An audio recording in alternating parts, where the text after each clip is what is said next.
Allah.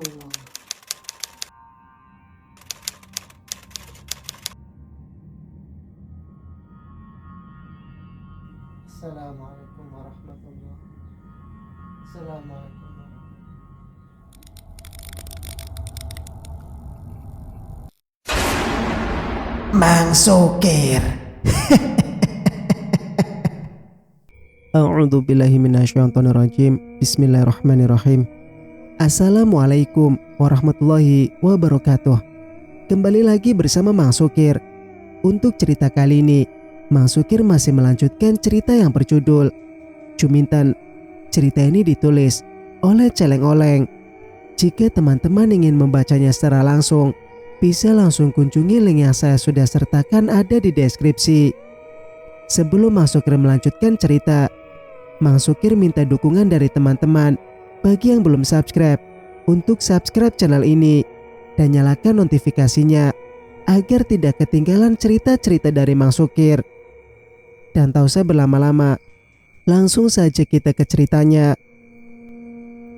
Pertempuran antara Rashid bersama Kiai Abdul melawan dua makhluk penjaga gerbang Gua Keramat dengan mudah dimenangkan oleh murid dan guru tersebut. "Sekarang antar kami ke tempat tawanan kalian," perintah Kiai Abdul kepada makhluk yang telah menyerah kalah. Tapi kalian tidak akan sanggup melawan raja kami. Sebaiknya kalian pergi saja sebelum raja kami melihat kalian. "Itu urusan kami. Kalian hanya perlu mengantar kami. Ayo cepat." Dan mau tak mau, kedua makhluk tadi menuruti permintaan Pak Kiai. Mereka memasuki gua lebih jauh ke dalam. Benar saja, di dalam sana banyak terdapat ruangan-ruangan yang bersekat, dan di setiap ruangan ditempati seorang wanita yang mungkin sebagai tawanan. Pada ruang terakhir menuju ujung gua, terlihat agak berbeda dengan ruang lainnya, lebih terang dan cerah, sehingga dapat dipastikan kalau itu adalah ruang istimewa. "Kak Rashid!" Suara seorang wanita terdengar dari dalam ruangan itu. Rashid tersentak. Dia menoleh ke ruangan tadi. Betapa terkejutnya Rashid melihat wanita yang dikenal dan kini sedang ia cari. Resti. Ya, wanita itu telah menjadi penghuni ruangan itu. Dia mengulurkan tangannya dari balik jeruji besi.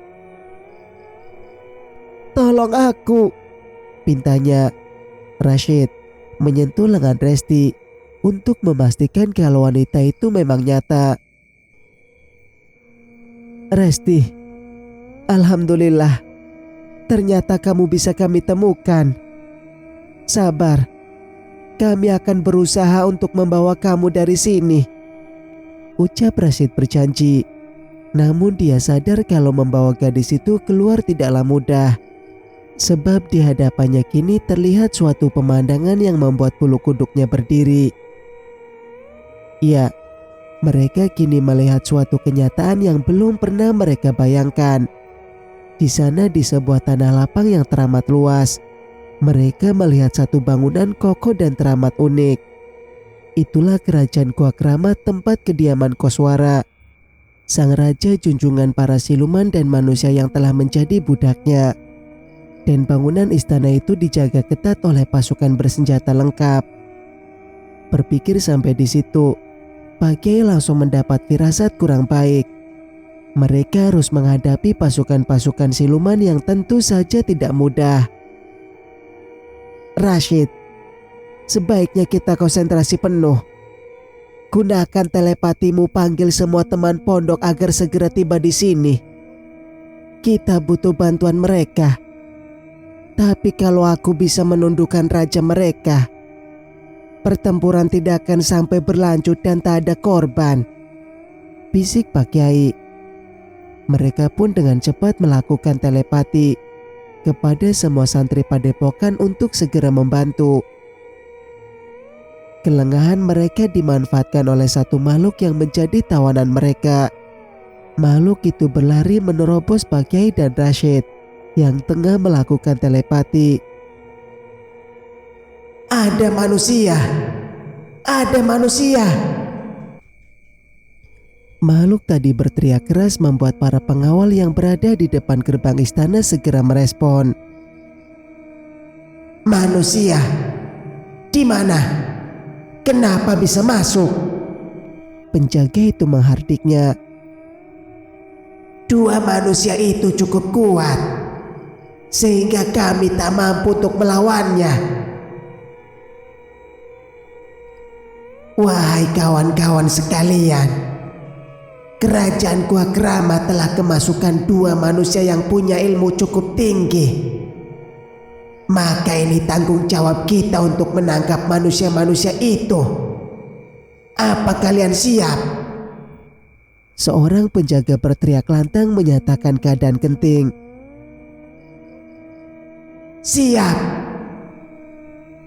Sekelompok makhluk menyatakan kesiapannya. Mereka keluar dari dalam gerbang istana dan menuju mulut gua. Rashid melihat makhluk-makhluk tinggi besar dengan mata menyala dan memamerkan taring-taringnya yang siap merobek dengan agak cemas. Namun Kyai Abdul memberikan sugesti agar muridnya bersikap tenang. Yang penting, kita harus yakin kalau Allah akan selalu bersama kita. Serukan asma Allah terus-menerus dan gunakan tasbih kita untuk melumpuhkan kekuatan mereka, kata Kyai Abdul. Makhluk-makhluk itu melangkah semakin mendekati mulut gua, dan ketika beberapa saat lagi sampai di depan gua, Allahu Akbar! teriak Kyai Abdul dan Rashid berbarengan. Seketika itu juga tubuh makhluk yang paling depan terdorong ke belakang. Puluhan makhluk raksasa mulai merangsak untuk mendekati kedua orang penyusup ini. Namun lagi-lagi mereka tak dapat melalui dinding gaib yang dibuat Kyai Abdul dan Rashid. Bahkan tubuh mereka pun terpental. Mendengar jerit pekik di luar sana, salah satu makhluk kemudian melaporkan peristiwa yang menimpa rakyat Gua Keramat. Koswara sang raja, junjungan para iblis dan pemuja setan lainnya nampak murka. Ia segera keluar melihat apa dan siapa orang yang telah berani mengganggu istananya. Rashid dan Kyai Abdul merasa aneh melihat sesosok lelaki parubaya keluar dari istana sang raja. Siapa kalian? Dan apa tujuan kalian sampai membuat onar di kerajaanku? Tanya Koswara. Kami dari Padepokan Maung Lodra. Kami datang untuk membawa pulang seorang gadis yang bernama Resti, yang dikabarkan hilang 2 bulan yang lalu.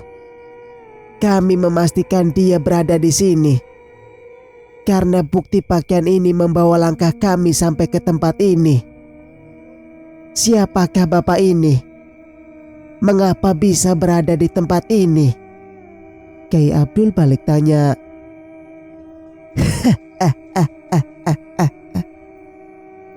Kalian akan segera tahu nanti, setelah mayat kalian jadi santapan rakyatku. Sekarang tunjukkan kesaktian kalian dan hadapi aku. Karena tidak ada jalan lain untuk keluar dari kerajaan Gua Keramat ini selain mengalahkan aku atau mati. Koswara tertawa-tawa. Baik, jika itu yang Bapak inginkan. Rashid, cepat bawa keluar Resti. Biar aku menahan orang ini sampai bantuan datang. Sembunyikan Resti dan tunggu perintahku. Baik, Kyai. Rashid menjebol dinding tempat di mana Resti berada dan dengan cepat menyambar tubuh gadis itu, lalu membawanya keluar gua. Sementara itu, Kyai Abdul sudah berhadap-hadapan dengan Koswara, sang penguasa Gua Keramat. Tangan Koswara membentang dan dari telapak tangannya mengeluarkan api yang berkobar siap menghanguskan tubuh Kyai Abdul. Cilatan lidah api menghantam tempat kosong di samping Kyai Abdul yang hanya menggeser sedikit tubuhnya saja. Serangan yang datang bertubi-tubi dari Koswara ternyata membuat Kyai Abdul cukup kewalahan juga. Dia segera menutup telinganya dan segera mengumandangkan suara azan. Sungguh hal yang tak terduga terjadi. Koswara terhuyung-huyung ke belakang sambil mendekap kedua telinganya. Kyai Abdul tak henti-hentinya mengalunkan suara azan hingga membuat banyak makhluk tinggi besar dan menyeramkan itu bersimpuh, berlutut memohon ampun. Koswara merasa kesal dengan ulah sang kiai. Maka dia segera merubah wujudnya menjadi sesosok makhluk raksasa yang lengkap dengan mahkota di kepalanya.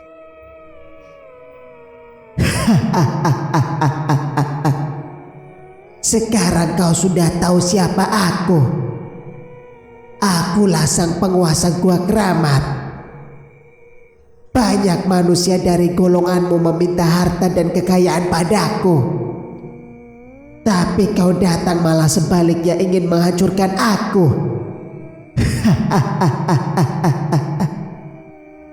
Terimalah kematianmu wahai manusia sombong.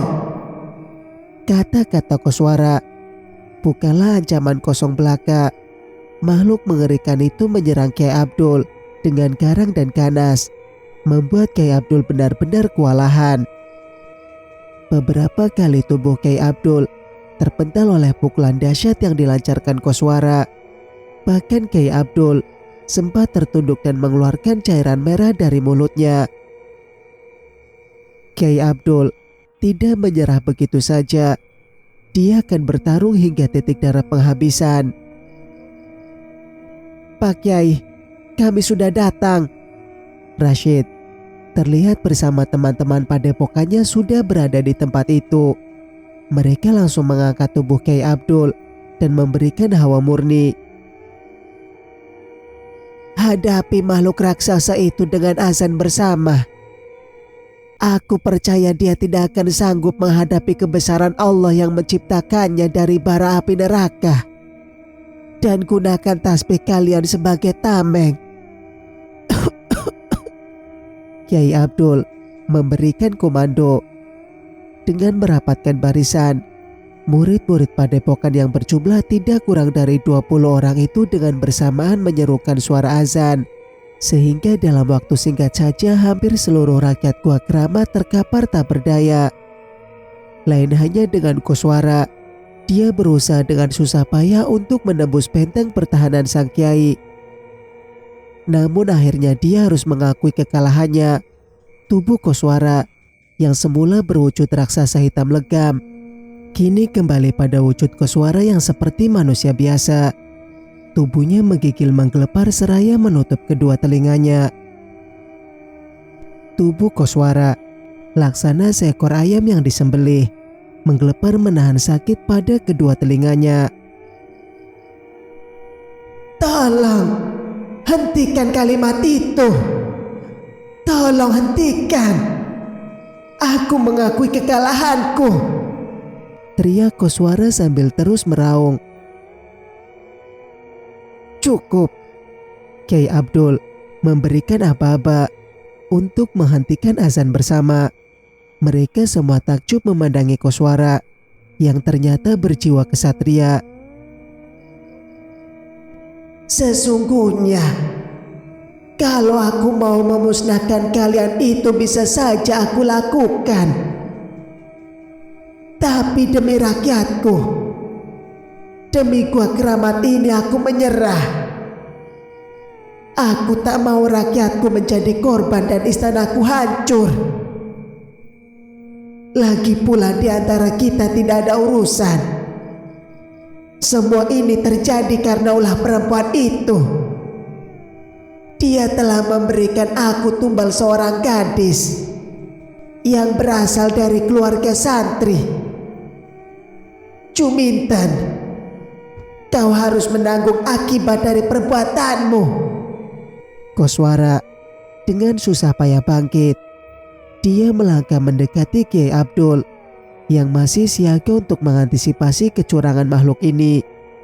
Namun ternyata Koswara berlutut di hadapan Kyai Abdul sambil memberikan rasa hormatnya. Di antara kita tak pernah ada perselisihan, dan jalan kehidupan kita memang berbeda. Biarkanlah kami tetap hidup dalam dunia kami, dan janganlah mengusik kami, seperti kami juga tak pernah mengusik kehidupan manusia. Kecuali mereka yang putus asa dan datang kepada kami untuk meminta kekayaan. Untuk itu aku mohon agar kalian meninggalkan tempat ini dan biarkan urusan Juminten akan menjadi urusanku. Koswara memohon. Baiklah, kami akan pergi dari tempat ini. Dan kami tidak akan mengganggu kalian. Karena kami tahu kalau kehidupan akan selalu terus berjalan sesuai dengan aturannya. Kalian akan tetap dengan kesesatannya hingga hari akhir.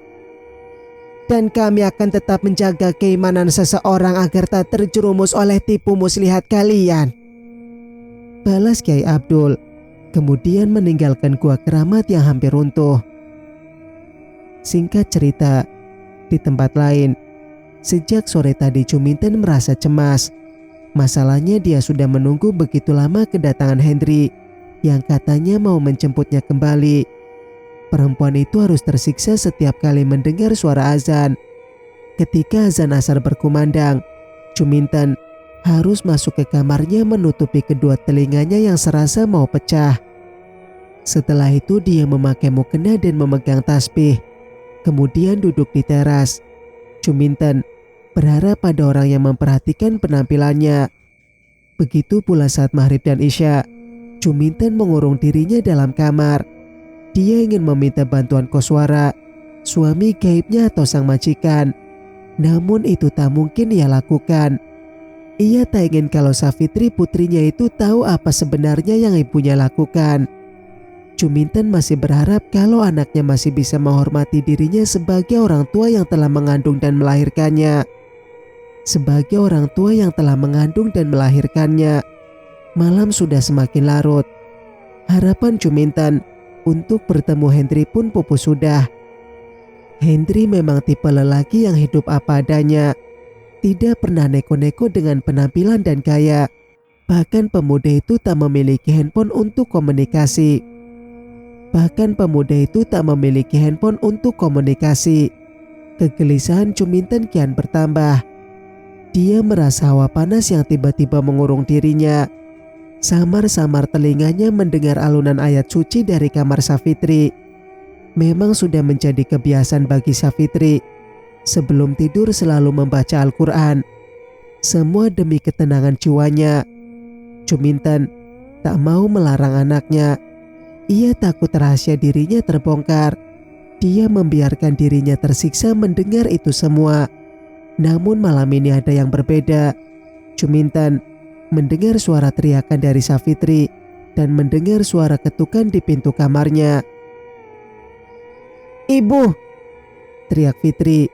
Juminten segera membuka pintu, melihat anak gadisnya yang pucat wajahnya. "Ada apa, Nak? Kenapa kamu teriak-teriak?" tanya Juminten heran. "Ibu, tadi aku sepertinya melihat ada makhluk yang mengintai di kamarku. Sepertinya bukan orang, Bu. Wajahnya sangat menyeramkan.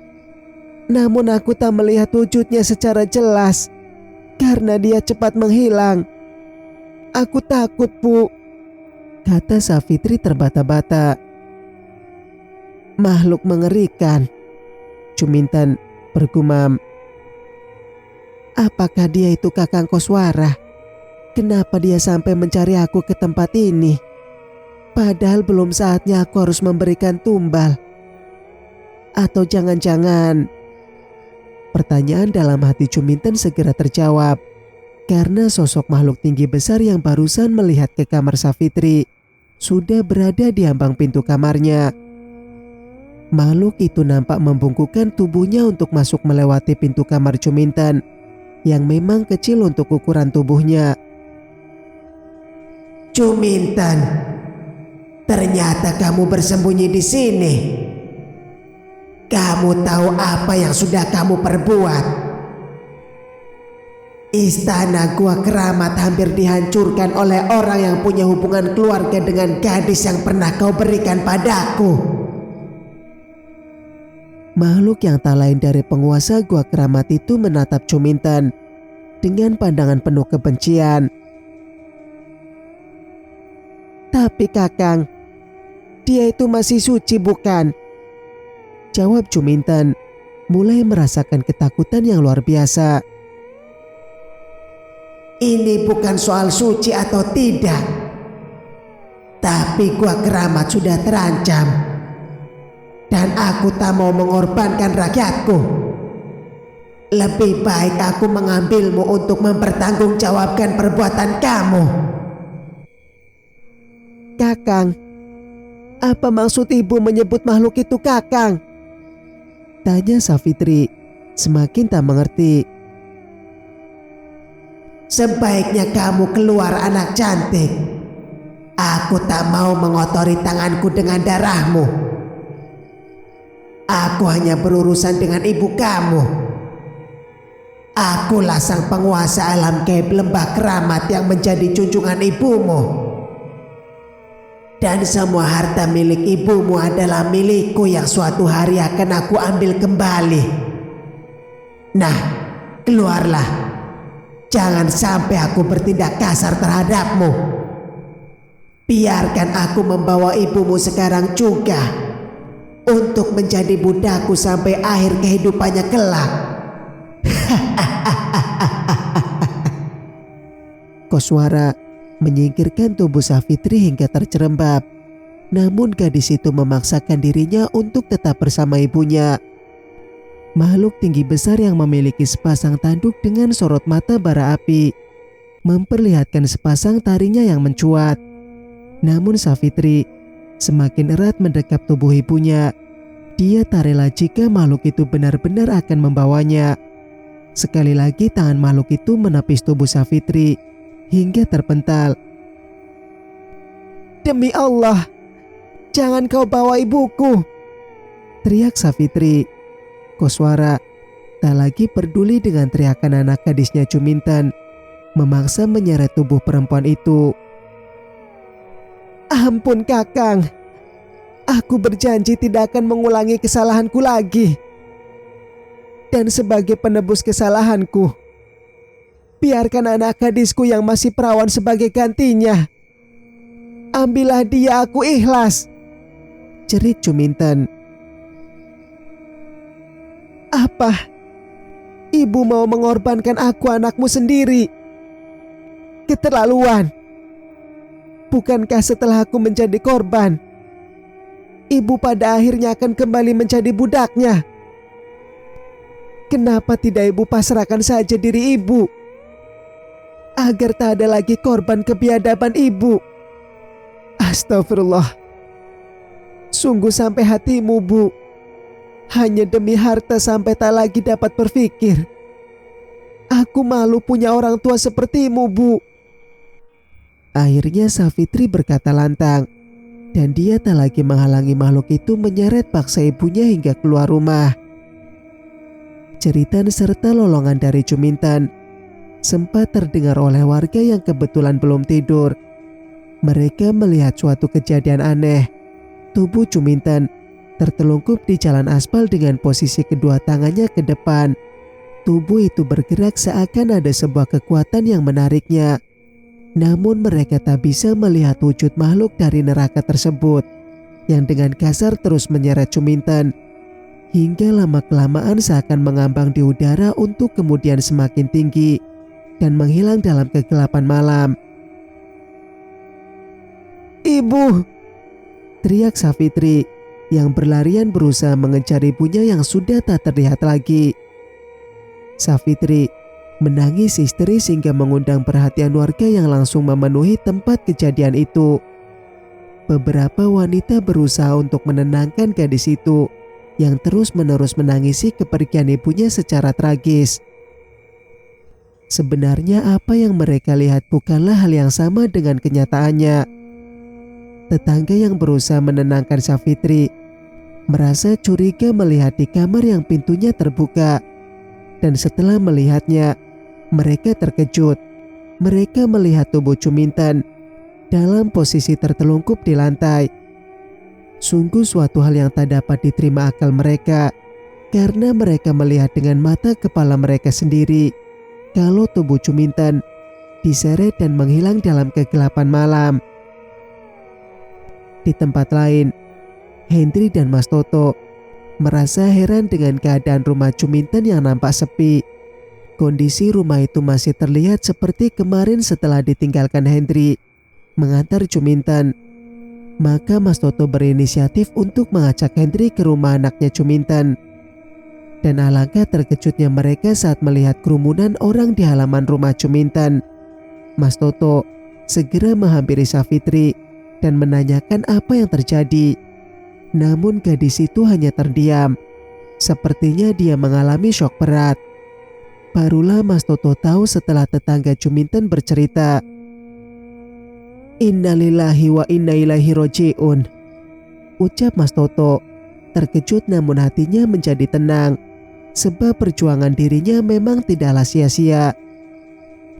Resti sudah kembali meski secara psikologis masih cukup terguncang.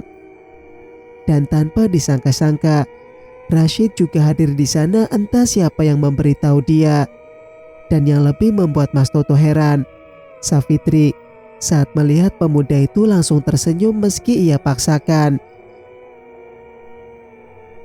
Kak Rashid, akhirnya kakak tahu juga tentang keluarga saya.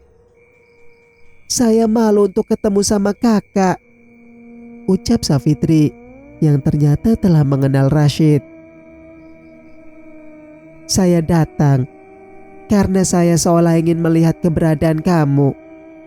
Jadi beginilah rahasia yang selama ini kamu sembunyikan dari saya. Ini sudah takdir ibu kamu. Dan mungkin ini juga takdir kita. Dengan kepergian ibu kamu, mungkin saya bisa menjadi tempat bersandar buat kamu. Rashid menggenggam jemari Safitri dan dibiarkannya kepala gadis itu terbenam di dadanya. Terima kasih kak. Ternyata hati kakak bukan terbuat dari batu. Ternyata terbuat dari emas. Kakak yang aku anggap akan pergi meninggalkan saya setelah mengetahui ini, ternyata mau menerima dan melindungi saya. Siang itu pun jenazah Juminten dikebumikan. Namun hanya sedikit sekali orang yang mengantarkannya ke pemakaman untuk peristirahatan terakhirnya. Mereka tak sudi untuk menyentuh tubuh Juminten karena mereka masih meyakini kalau sesungguhnya yang mereka kuburkan bukan manusia, melainkan sebatang pohon pisang. Benarkah begitu? Wallahu a'lam bishawab. Cerita pun selesai. Kejadian dalam cerita ini hanya fiktif belaka. Jika ada kata yang salah, saya mohon maaf yang sebesar-besarnya. Dan jika terdapat kesamaan nama baik tokoh maupun tempat, itu hanya kebetulan belaka.